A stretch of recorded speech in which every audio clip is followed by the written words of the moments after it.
Chris Clark and David Harrison here previewing this weekend's Sunday night football matchup between the Tampa Bay Buccaneers and the Kansas City Chiefs on this crossover Thursday episode here on the Locked On Podcast Network. Let's go. You are Locked On Buccaneers, your daily Tampa Bay Buccaneers podcast, part of the Locked On Podcast Network, your team every day.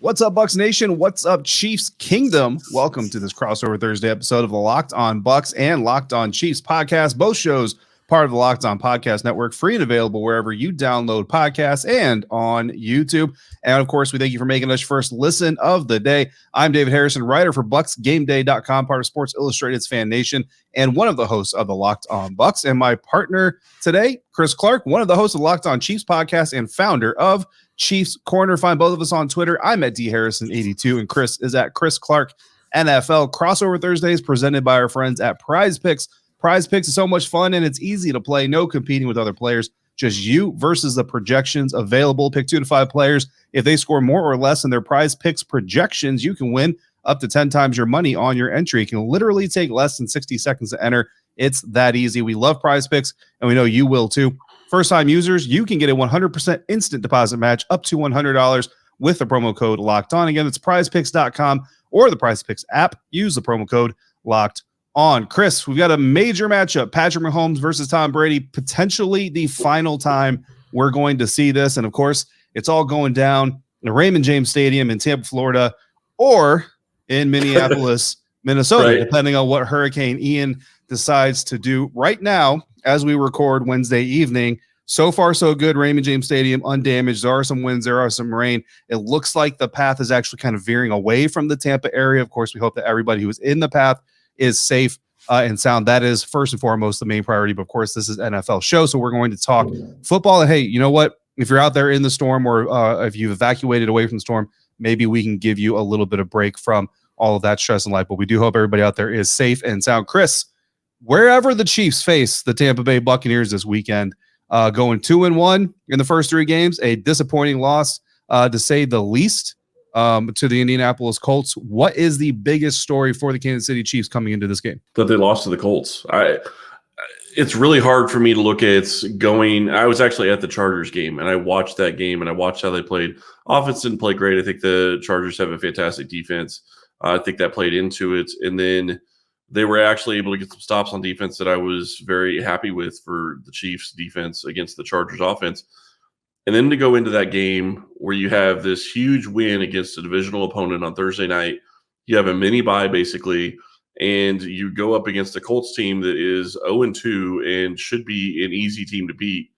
And you basically spot them 14 points on special teams. Yeah. You're never going to win like that. And quite honestly, if the Chiefs defense only allows 20 points in a game, there should be no question that the Kansas City Chiefs won the game. I'm sorry, their offense is too good against almost any defense in the NFL to score less than 20 points a game and lose. So a lot of it just didn't make sense. Yeah, no, I mean, I would agree with that sentiment. I mean, I know a lot, some people are going to scoff and say, oh, that's homerism or whatever. But look, the league average in the NFL usually hovers around 25, 26 points. I don't know exactly where it is right now. The Kansas City Chiefs offense is not average. I mean, I know Tyreek Hill isn't there. I know maybe Clyde Edwards-Helaire hasn't become like the generational talent running back that some people thought he might, but that's a very talented roster. Like you said, very talented quarterback to say the least. And yeah, 24, 25 points, like minimum weekly. That should be like the expectation, no matter who the defense is, to be quite honest with you. And even going up against the Buccaneers defense, who's been doing very, very well, I will tell you, it's going to be a harder time for them to get to 24, 25 points than it would have been against the Indianapolis Colts.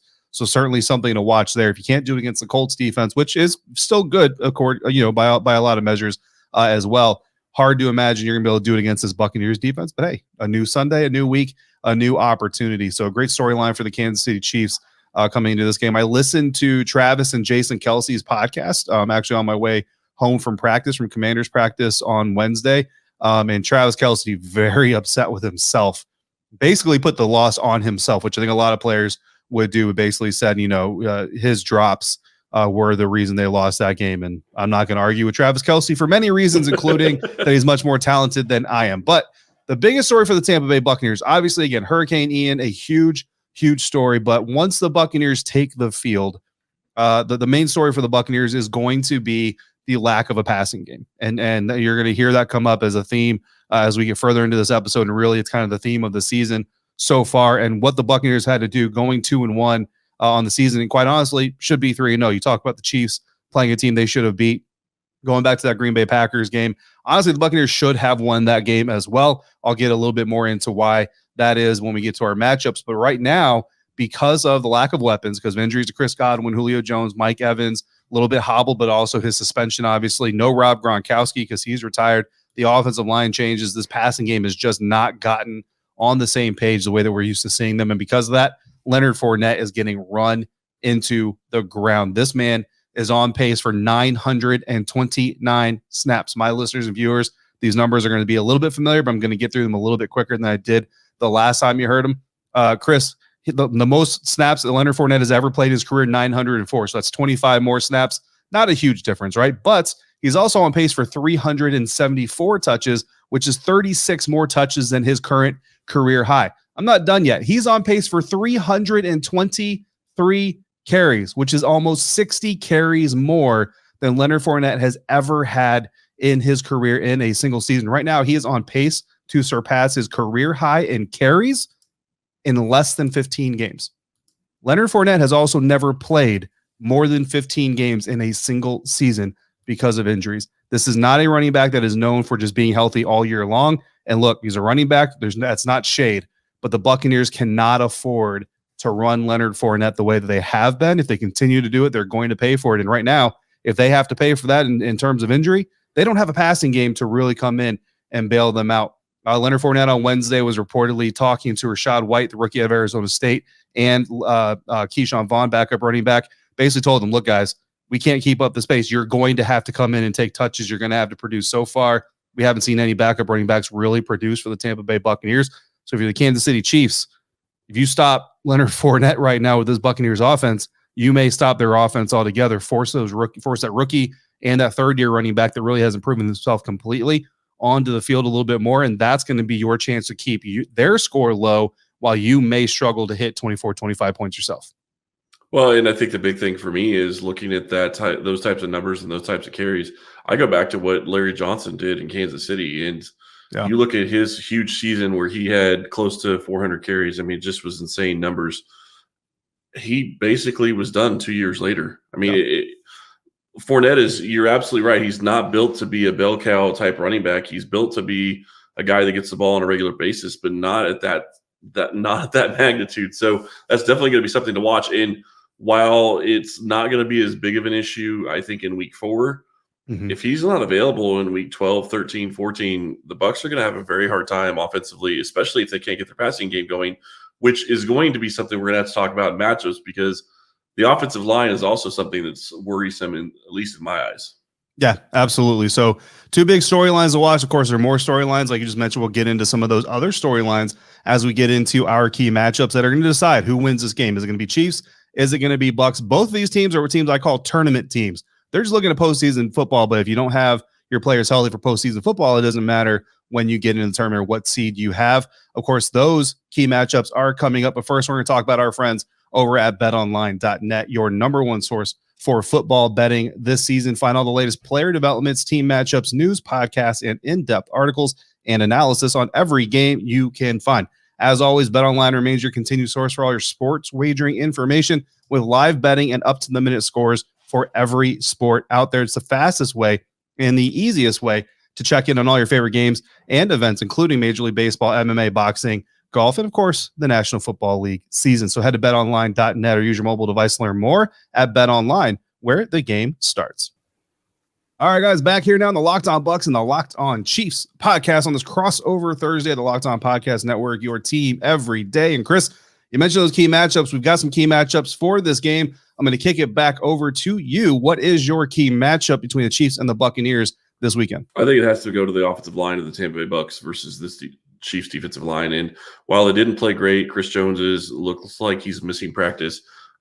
which that's going to be a concern for Kansas City if he's not able to go. That Bucs offensive line is not the same line that the Brady's had, and he's had success with in Tampa Bay. So that's going to be something to watch. If Kansas City can get pressure in the middle of the offensive line specifically, that's going to cause Tom Brady issues. It always has in his past. I'm not saying he can't still play great. He can, but he does not like pressure that comes right through the middle. And if the Chiefs can find a way to create that, that's going to be a big boon for this defense. Yeah, absolutely. And you look at it, Ryan Jensen injured for the majority of the season, hasn't been determined if he's going to be gone for the entire season. We're kind of looking at maybe a late season, maybe playoff return for Big Red there, and Lord knows they could use him.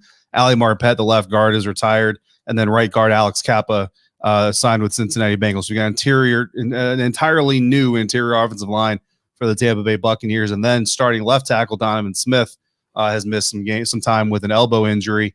Limited participant on Wednesday, so maybe he's working his way towards his return. But really, it's been a pain management situation this entire time. Not really a structural damage situation, just more of a pain management type situation. So who knows how long that's going to take. And then you've got 4 wide receivers: Russell Gage, Chris Godwin, Julio Jones, and Rachaad Perryman, all limited or not participating in practice on Wednesday with various injuries. And that honestly is why the passing game has been so bogged down to some of these injuries to some of these receivers, and some of these guys just not stepping up. Scotty Miller is a guy that Green Bay Packers fans hate. I personally love, was a fan of him. He made the roster, really has not lived up to that roster spot, which has led to a lot of this ineptitude in the Buccaneers passing game, which is my key matchup, which is going to sound a little weird. And look, Chiefs fans, this is not meant to be disrespectful at all, but it's the Buccaneers pass offense versus itself.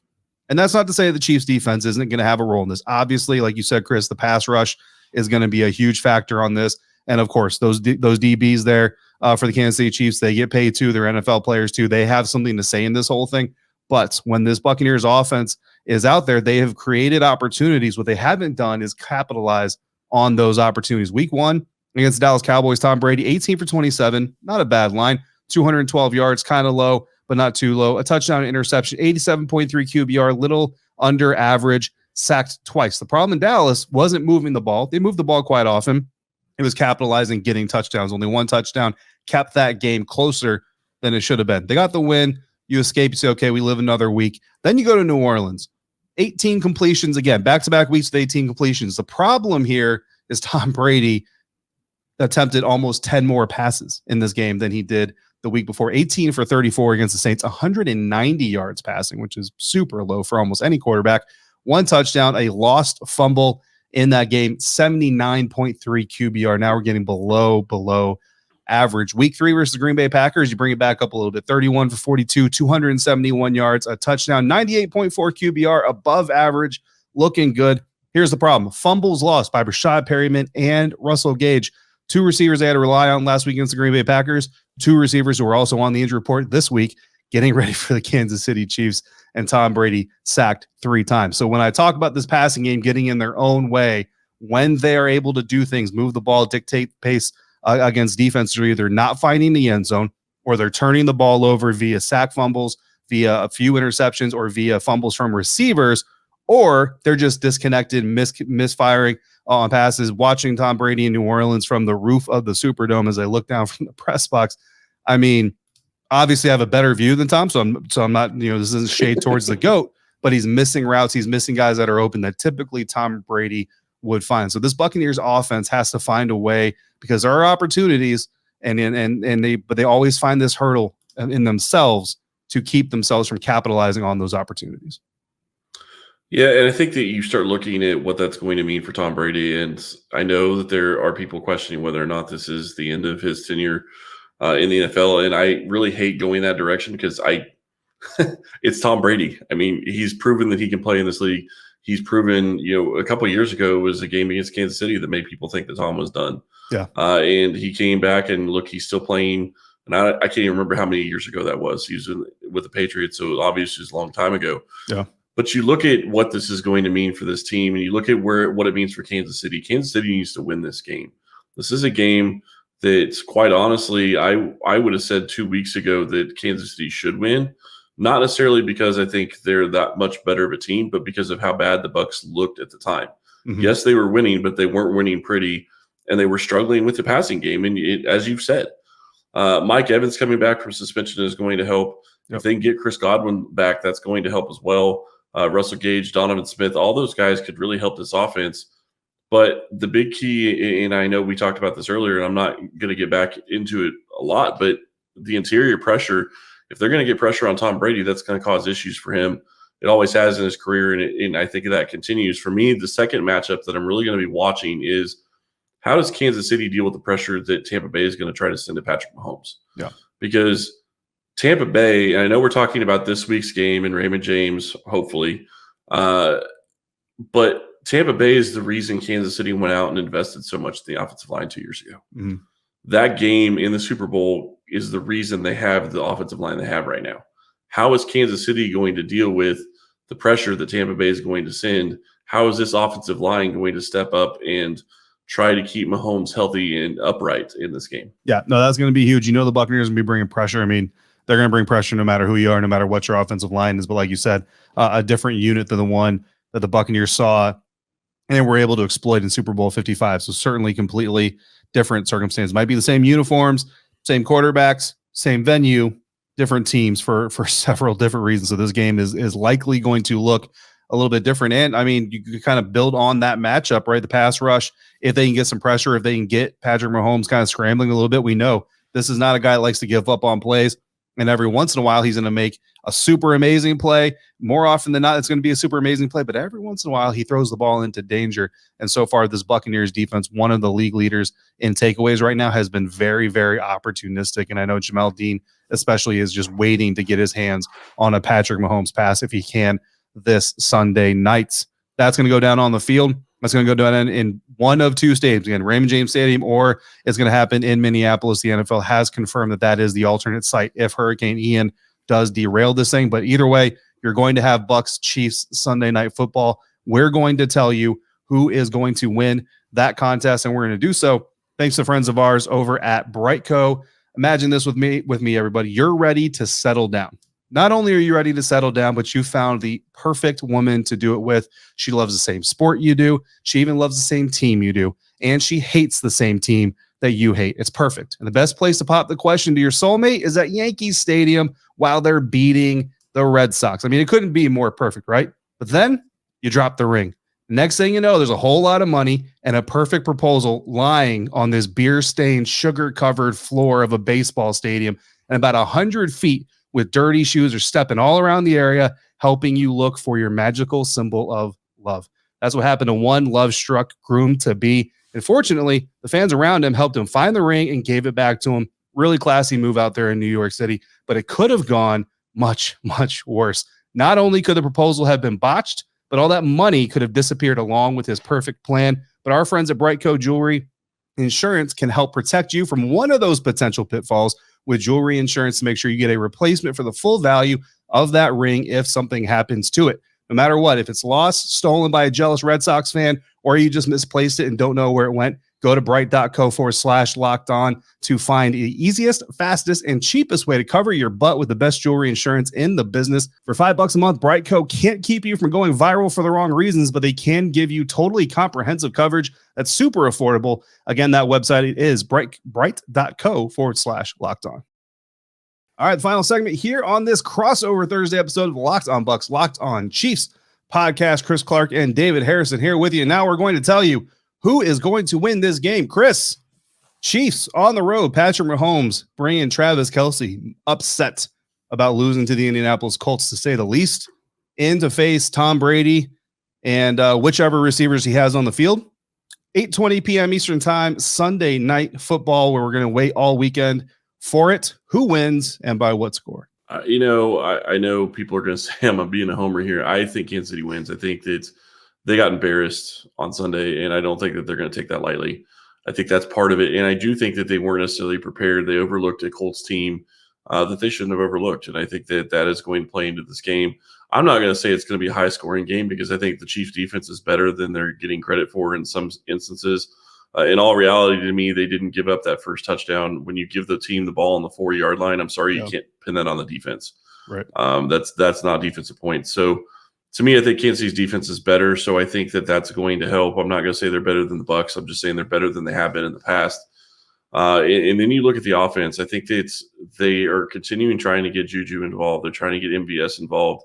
And a lot of people forget that on the first drive Kansas City had, Mahomes missed MVS on a deep ball. If he hits him, that game goes completely differently, and they're probably 3-0 at this point. He missed it, and he's done that a couple of times this season, in the preseason and now in the regular season. Eventually, they're going to get that down. I don't know that it's going to be this week, but I still think that this offense is going to put up at least 25, maybe 27 points. So I'm going to go 27, probably 27-20 Kansas City.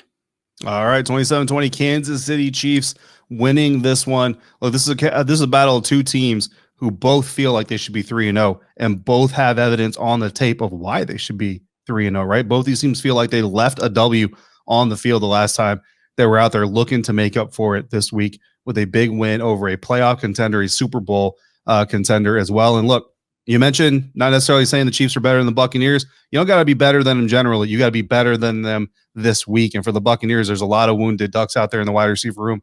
But only one of these teams, Chris, is getting a number one receiver back on the field looking for vengeance, and that is Mike Evans. Doesn't feel like he should have been suspended.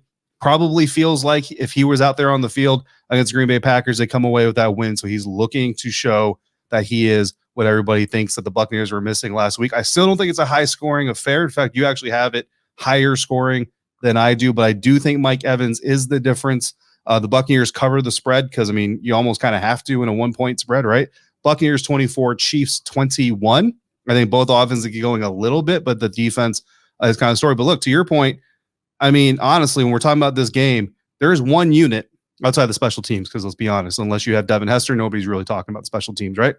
But nobody's really talking about the Chiefs defense as being the catalyst for why one of these teams is going to win this game. So, hey, maybe those guys are sitting in the locker room and say, hey, guys, we play football too, and we're going to come show you why we're impactful. But either way, we have both of these teams. Basically, if you want to bet Chiefs, you can take them against the spread. If you want to bet Bucks, you can take them with the points. That's what we think is going to happen. So recapping this crossover Thursday episode, for me, the biggest story in this game has to be the overusage of Leonard Fournette so far this season, and whether or not that's going to continue. And if it's not going to continue, how those backup running backs are going to do. And then the Buccaneers passing offense getting in the way of itself. When they do move the ball, they don't score. When they don't score, sometimes they don't even move the ball. And then the receivers, when they do get great passes from Tom Brady, they're leaving them on the field for the other team. And Chris, I've got the Buccaneers 3-point win, 24-21 over the Chiefs. Yeah, and my big story is still Kansas City lost to the Colts, and I think them overlooking a great scenario of being 3-0 to this point.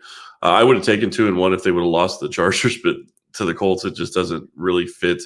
And honestly, my biggest takeaway in matchup in this game is going to be the offensive line of Tampa Bay versus the Kansas City defensive line. If Kansas City can create any kind of pressure, that's really going to help their defense. And I agree with you. I think that Mike Evans is going to be out there looking for vengeance. I completely agree that I think he could be a big part of this game plan. But if you're Kansas City, you have to know that going in, and you have to have a plan for it. Now, whether or not you can make that plan successful is going to be another story, and I think that's going to be a great storyline in this game. And again, yeah, I have the Chiefs 27, the Buccaneers 20. Yeah, absolutely. But look, Mike Evans is not the only one out there looking to redeem himself, right? Travis Kelce's certainly unhappy with this performance against Indianapolis. Would love to put on a show in prime time. And look, as a football fan, I got to tell you, every time Travis Kelce scores a touchdown, it's entertaining what happens after the fact. So if that happens, at least we get some entertainment. Hopefully, guys, this crossover Thursday episode has been entertaining for you, Locked On Bucs, Locked On Chiefs listeners and viewers. Now make your second listener view the Peacock and Williamson NFL show. Brian Peacock and former NFL scout Matt Williamson give you the expert analysis in less than 30 minutes, free and available wherever you get podcasts. Come back tomorrow. James Yarcho and I, Ryan Tracy and Chris, lay down their final thoughts ahead of this big Sunday night football matchup between the Tampa Bay Buccaneers and the Kansas City Chiefs. Tom Brady versus Patrick Mahomes. I'm not sure what chapter it is, but it's probably the last one until we speak again. Bucs fans, if you got something to say, let us hear it or read it by sending it to lockedonbucspodcast@gmail.com or drop it in the voicemail box at 813-444-5841. Chiefs fans, if you want to talk some trash, go ahead and drop it in there as well. We'll gladly hear from you. Until we speak again, make sure you're checking out bucksgameday.com and kcchiefscorner.com. Follow us on Twitter at dharrison82 and at Chris Clark NFL. If you're out and about, please be safe, be kind to one another, enjoy the game, and thank you for joining us on the Locked On Bucs and Locked On Chiefs podcast for this crossover Thursday on the Locked On Podcast Network, your team every day.